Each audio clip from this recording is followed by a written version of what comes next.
Liverpool's perfect start to the season was wrecked by Forrest last weekend, but they bounced back by beating AC Milan in Italy in midweek. So how will they respond against Bournemouth at Anfield on Saturday? I don't think that was the main issue, if it was even an issue, because 2 or 3 days later we had to play Milan again, and then you would still expect players to be tired, or maybe even more tired. And we came up with a real strong performance. So for me, and I said this a few times before, we have to give credits to what Nottingham Forest did. They made it really hard for us, made it really difficult for us, and that's always the main resistance, the team you face, and not the amount of games you play or other things. It's always about the resistance the other team gives you. Obviously we saw Cody Gakpo come in and take his opportunity as well against Milan with his performance, but what does Darwin Núñez have to do to, or what does he have to show you to get his opportunity? The reason I ask as well is because we saw him score 3 goals against Bournemouth last season. He had that big moment against Newcastle where he scored 2 late goals to take all 3 points, but also finished the season with just 1 goal in 13 as well. So what is it that Darwin needs to show you to get his opportunity? Same like all the others. Work really hard, and then the goals will come. And I think that's also what he did when he came in against AC Milan. It's first of all you come in for the team, and then as a result of that, attackers score goals or assist, and that's also what happened to Cody. But it happened before with Lucio and with Mo and with Diogo. So if you play in a team like Liverpool, you will always score your goals or get your assists. But it's for me, it's mainly about the work we do without the ball, and that they can score goals and that they can assist. I know, and that's the same with Darwin. So he will get his chance in the near future. We play a lot of games, and I think he's fitter and fitter now. Understands day by day better what we expect from him, but is in competition with Diogo, who, in our opinion, have done really well in the last games. You had to build Darwin's confidence though as well. No. I think he came back with a lot of confidence from was the Copa America, I think. Yeah. Yeah. Scored some good goals, and no, I don't think Darwin always has confidence, because and he has every right to have this confidence, because everywhere he played he always scored goals, and as a striker sometimes you have a few games that you don't score and then all of a sudden you score a lot. So as long as he brings his work rate in for the team and we bring him enough in positions, I'm 100% sure he or Diogo or one of the others will score his goals. We saw Bournemouth come to Anfield last season, got an early goal, seemed to want to go toe-to-toe with Liverpool as well. What are you expecting from them this season? They started off quite well with a win against our neighbours. That caught the eye the most, of course, because they were 2-0 down so late in the game. But I think Iraola has done a tremendous job over there. Plays nice football to watch, develops players. Has a nice playing style, so all credits for him. But hopefully we can manage to do better against Bournemouth tomorrow than we did against Nottingham Forest last week. Just check, no new injury worries. Alisson is still a doubt if he can train today, so let's wait if he can train, and if he can't, then he will probably not play as well. So we have to wait and see. Well, apart from Harvey Elliott, of course. Yeah. I wonder what your memories are of working with Luis Sinisterra and Marcos Senesi.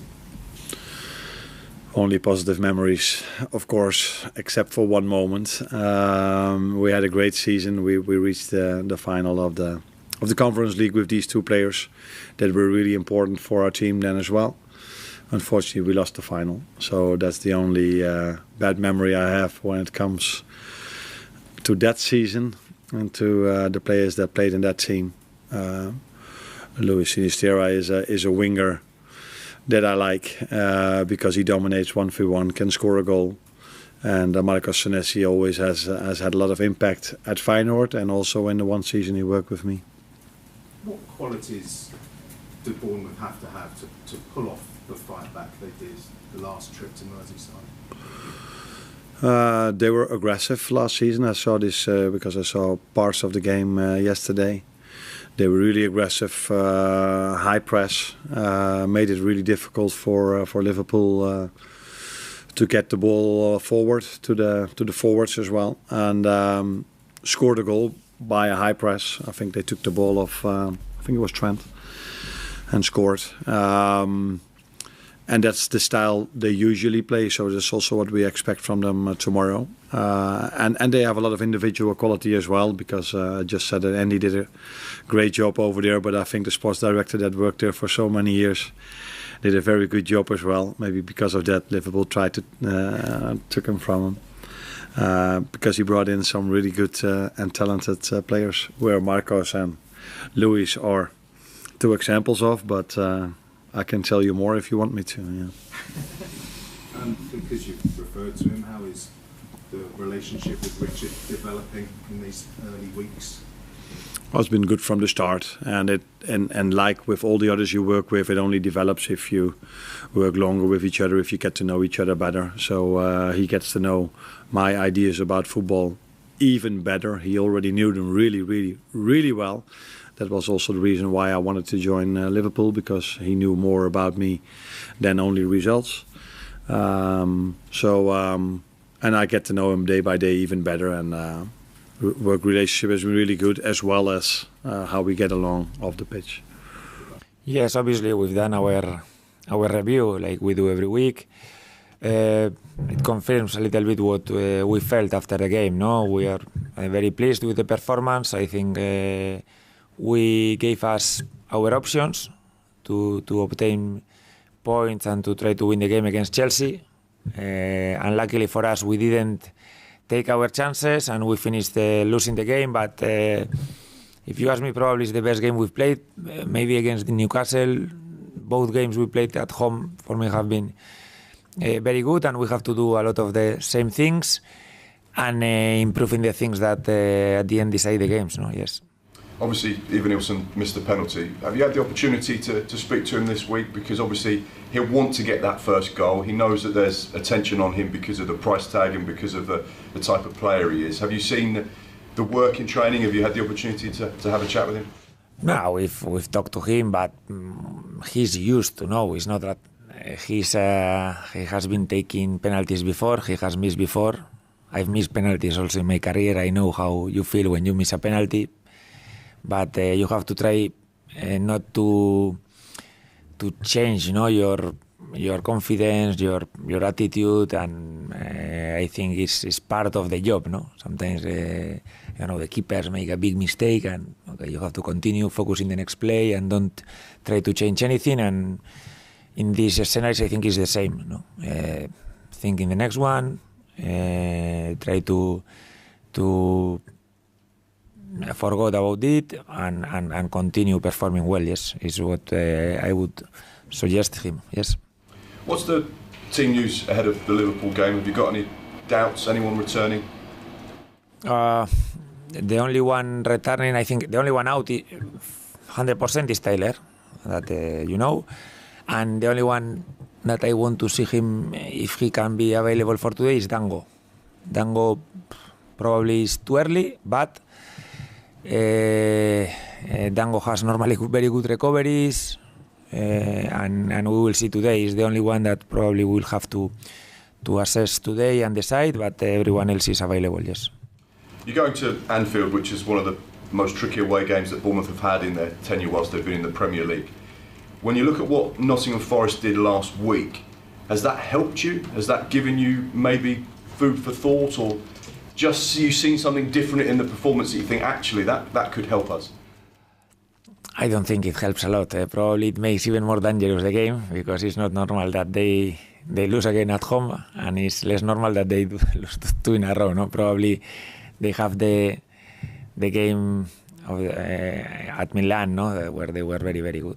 I think they won the game, I would say, even easily against Milan. They were, for me, it was a great performance for them. And even the Forest game, they lost it, but even Forest doing very good things, playing very well, the normal outcome of that game would be Liverpool winning, no? But they hit the post.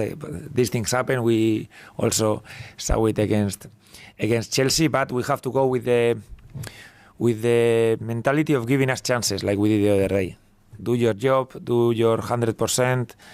Maybe it's not enough sometimes, because they are a top team. I think with Arsenal and City are the top three of the league right now. They've been last years, and it looks like they are going to continue to be this this season, and you have to be very, very good. This is mandatory, and sometimes it's not going to be enough. But if you are not very good, then you have no chance for sure. Just how shocking was that defeat? We've called it shocking. Just how shocking was that for Liverpool? Shocking is probably how surprising, you mean, because I think they'd won their previous 3, they hadn't conceded any goals. They'd have been the first club in history to go 4 games with 4 wins without conceding, and everyone expected them to do it precisely because of the commentary. They hadn't lost to Forrest at home since 69, yeah. My mama hadn't Great met my year. dad. Great year that was. I was born there. But, you know, Tim's been schooling me, even during the VT, when he takes his shot, I'll let you... It's outside. When Hudson-Odoi steps inside, I mean, they got to defend big. You know, Konate has to make himself big there, but when that ball comes and you get behind it, it's 2 yards outside the post when he starts it. The goalkeeper has absolutely no chance. They've got it right. Yeah. Nuno got it absolutely spot on. Midfield, filled the midfield up early. All of a sudden, after an hour or so, he thinks, you know what?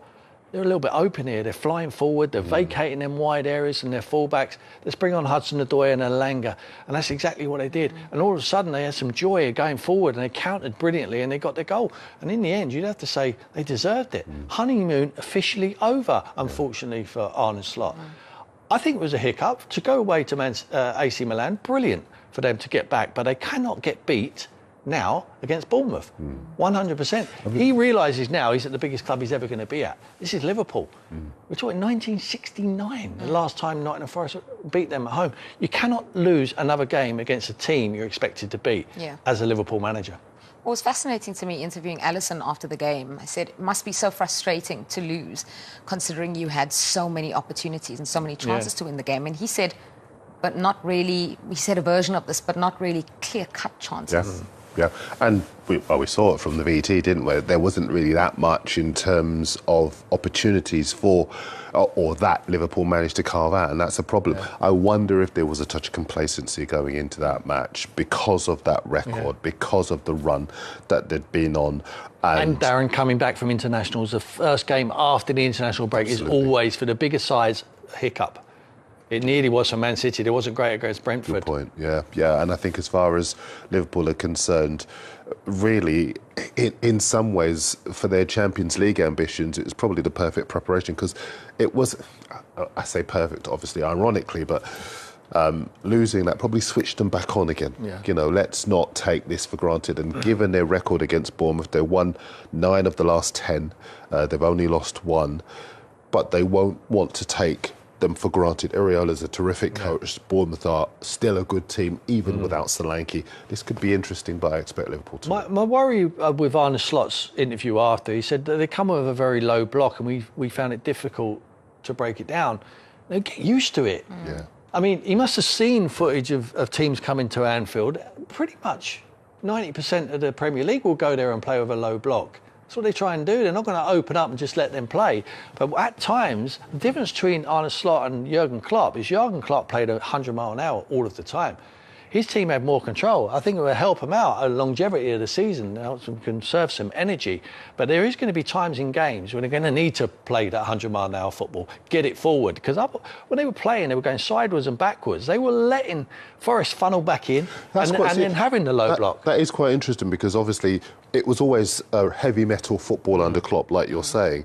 Whereas if it becomes to be a heavy metal football, it might look like panicky football as opposed to the kind of trademark Liverpool that we've seen over the last couple of years. Yeah, but they can mix it up. So I think he needs to find I agree. a happy medium I now. agree He needs to realise that the way Jurgen Klopp's sides broke down the low block was when they won the ball, they went forward. They give it to the speedsters, give it to Mo Salah very early, getting the ball forward to Diaz as quickly as they possibly can.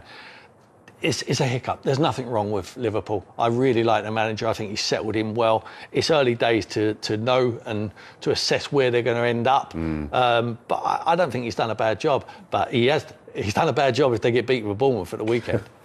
Now that evens it out. That is not acceptable.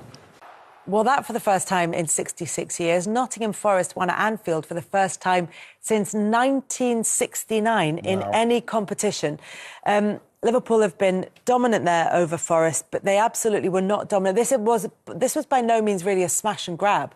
This was a poor performance by Liverpool against a really organised Nottingham Forest. Yeah, you can't. Obviously, you always have to take into consideration how well the so-called bigger team played, and you can't say that Liverpool did play well. I thought Forest defended well. I thought they always look quite dangerous on the break, and then especially when they've got those kind of guys to come off the bench, they're going to be dangerous. But it's just the way Liverpool played. I'm going to give Forest their flowers, but the way Liverpool played was very strange for me to see in how slowly things were moving, and then how poor they were with final balls in the final third. So I was very surprised, because if they're trying to, you have to be very patient. If that's the game you're going to play, you're trying to suck teams on to pass quickly to get through If we've seen Manchester City do it for years, and how you have to have patience with that. I don't know. I don't know how long Liverpool are going to have patience with that kind of play, because that's what it looked like. And that's the problem, I think, because results can happen. But I think when you're talking about the element of surprise, I think that came from the performance from Liverpool. The reasons I've seen for it, one is sort of bedding in under a new manager, which is going to take a little bit of time. So when they're kind of up against it, it's working out how to do that and trying to break down that low block that Nottingham Forest set up in. Also, they've come back from the international break, which is the same for every team who've come back, but they've had players travelling a lot and coming back, so they've lost that rhythm. And the third thing was just lack of performances from individual players. It was just a kind of below-par performance from all of them. Yeah, all of them, Cal. Yeah. No, but what I'm saying But what I'm saying is from other teams this weekend, they'll have had the same circumstance, but it feels like... Teams have got new managers, teams have had international breaks, teams have had players not performing to the best of their ability, but it felt like all three of them were in evidence at Anfield. But I think as well for Liverpool, though, Cal, in the first 3 games, it went so well. So I don't know whether it is an element of actually... This was needed to give them a bit of a rocket to say, you're right, yes, we've played a different style because they overloaded the midfield and made it difficult for us to play through. Your individual brilliant players like Salah was not quite on it. So you're thinking, OK, sometimes when you're not playing well, your magician gets you out of a hole a little bit and digs something out. That didn't really happen. You're right, OK, you go to your bench. OK, Liverpool will shift gear and go up. And it didn't. And in the Premier League, you get punished. And, they defended really well. And then we all said it, I did the game, we're like, they're going to be on the counter-attack, be switched on, and you get done. And then at the end of the game, Virgil van Dijk's like, we weren't good enough today. But that's why I go back to how brilliant Arsenal were, because it's these games that cost you, because you have to be flawless. You have to be, and that's not me being disrespectful to Forest. It's just like, if you have the aspirations, when all those factors are against you, you still have to find a way. City, and that's why I was a bit like, brilliant for Arsenal. I was really disappointed for Liverpool, because I've loved them so far, and That's it was like... That's the thing. That's why you have to look at City. I remember a few years back when Raheem Sterling scored a last-minute goal against Southampton, and I looked at the bench, and Pep was going crazy celebrating, and his interview afterwards was talking about, this is going to happen to us at home a lot, and we have to have the patience and confidence in what we're trying to do to break it down. And that's why he celebrated. And I think that's maybe Liverpool on that journey, Kels. They've got to continue what they're doing, but then the individual brilliance that they've got in players, Trent and Salah and all the great players that have got, Jota, who's quite poor, they've got to come to the party. Yeah. There's no easy games in the league, is there? And that's the thing. I mean, you were saying no disrespect to Forest. Actually, it's respectful to Forest to say you've got to be absolutely flawless if you want to beat any team in the Premier League. But one of the things that, and it's been a very comfortable ride for Arne Slot, because results have been there before this international break. One of the other issues that people had with this performance was when the substitutions were started to be made. One of them was Conor Bradley coming on, who went in at right back. I think at the end they ended up with 2 full-backs and Virgil van Dijk. And then it moved Trent Alexander-Arnold into midfield, which is... Well, we've seen him move into midfield before, but we've not necessarily seen that before. Is it about Slot finding new ways, or is this something that you think he might persevere with? I think for him in that moment, it was, to what Wright is saying, looking for your magic man to produce magic. You all know that Trent is going to give deliveries that can make anything happen. And especially in a game where you're trying to knock on the door and it's not really happening, it's like, okay, what can I try? I think what he didn't factor in is that your opposition, you have to pay respect to your opposition, because Nuno's substitutions were absolute masterstroke. Spot on. And the players said it after the game. The manager told us, we're not dropped, but I have a specific match plan and it's going to come into play. Elanga and Hudson-Odoi came on and it was game over from that. They could have probably both scored on that day. And I don't think they had anything to counteract that. They weren't prepared for the pace. They weren't prepared for how direct they were going to be.